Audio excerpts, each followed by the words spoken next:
Bryan Davis is a fantasy and science fiction writer for youth and adults, and he's most known for his best-selling fantasy series, Dragons in Our Midst.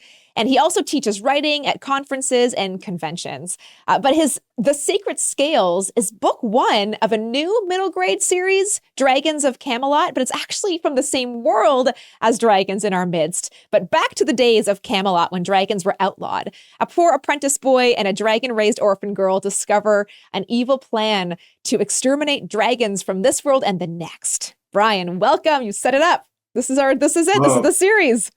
Thank you. It's a pleasure being here, Care.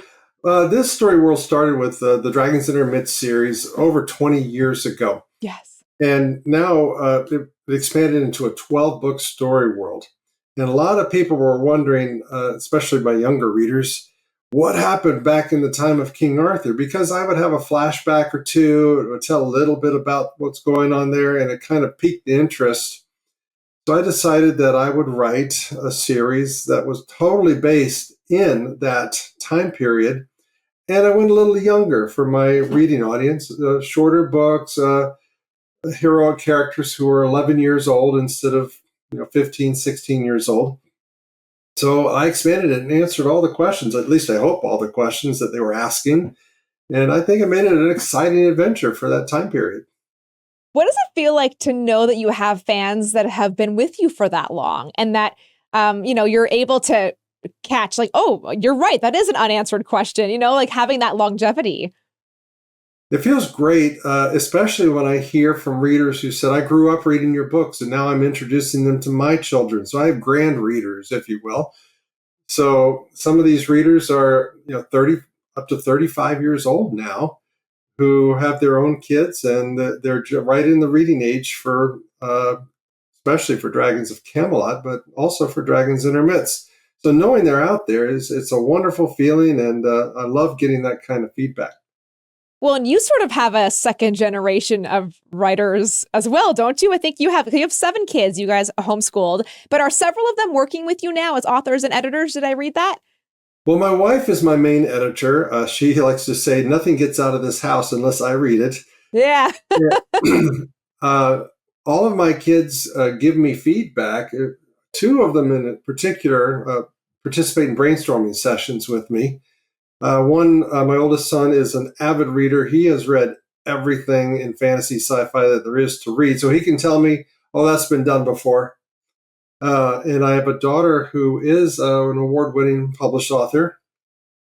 So I always bounce stories off her, too, because they're both very, very helpful.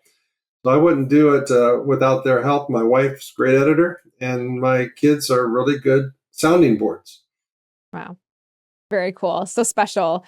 So you actually, believe it or not, we spoke like 14 years ago on a book. Yes. Warrior.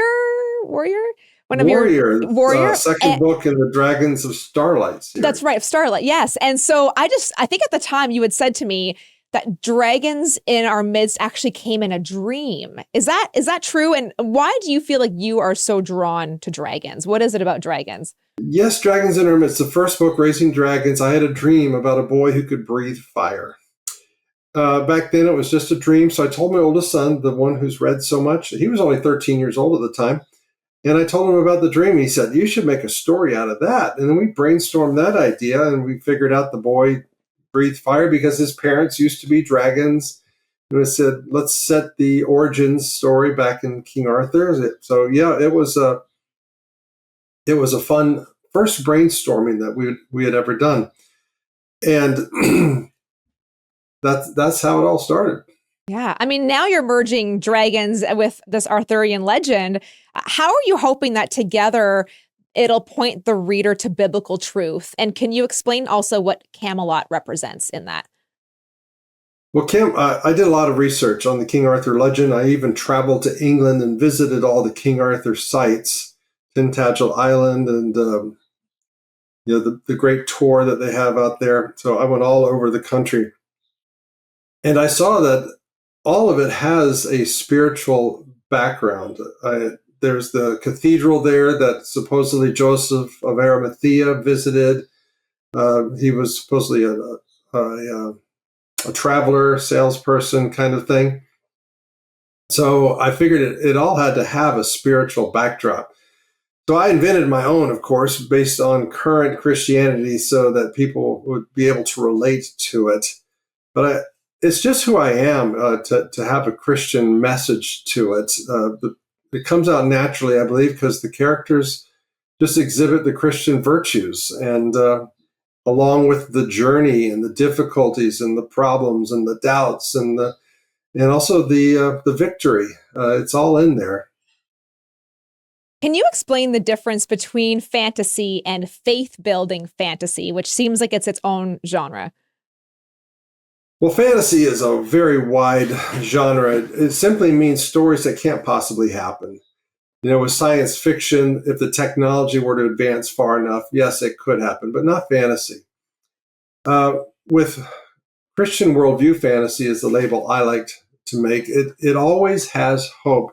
Some fantasies are dark, has gloomy endings and no hope. I always have hope and light at the end of all my stories. Some of them may start out dark and difficult and even scary, but they end up in the light. And that's where Christian fantasy differs from a lot of darker fantasies.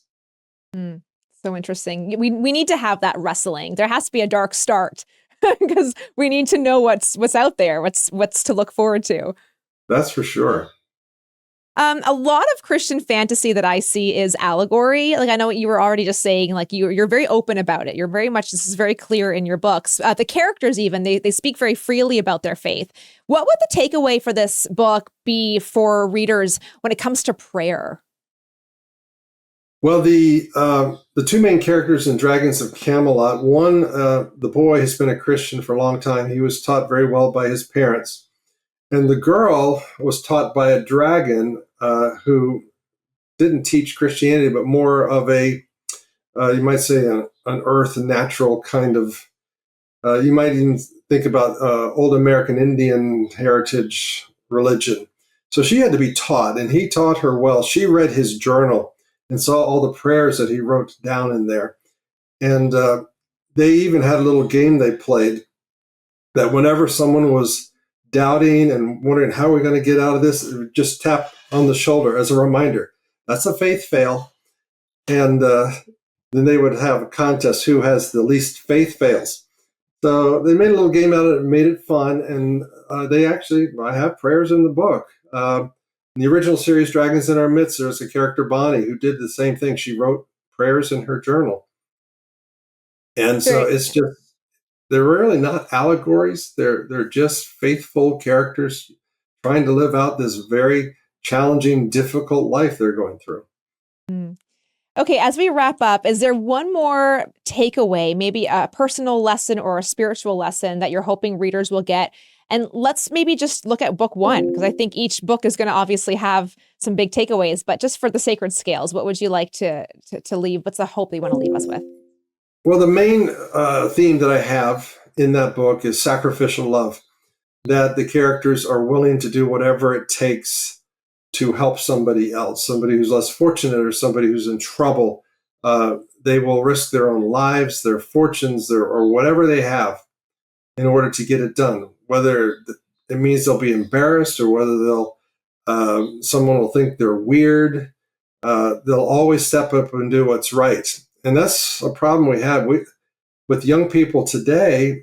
They don't want people to think they're not cool or they're weird because they are exhibiting their faith in such obvious ways. We got to step up and do what's right, no matter what. And that's what you see throughout these stories. So good. Well, if you're looking for a dragon series, if you want books on dragons, this guy's been doing it for probably, hey, Bryan, longer than most. Bryan Davis, again, it's The Sacred Scales. We're in book one now of a brand new Dragons of Camelot series. And Bryan, they don't need to know Dragons in Our Midst in order to do this one. Can they read this series first and then grow into Dragons in Our Midst? Dragons of Camelot can be read first or after Dragons in Our Midst. Awesome. Definitely an add-on rather than a continuation. Yeah, that's so good. Awesome. Well, I appreciate your time. Thank you so much for all you do, Bryan. Oh, thank you, Kara. It's been a pleasure.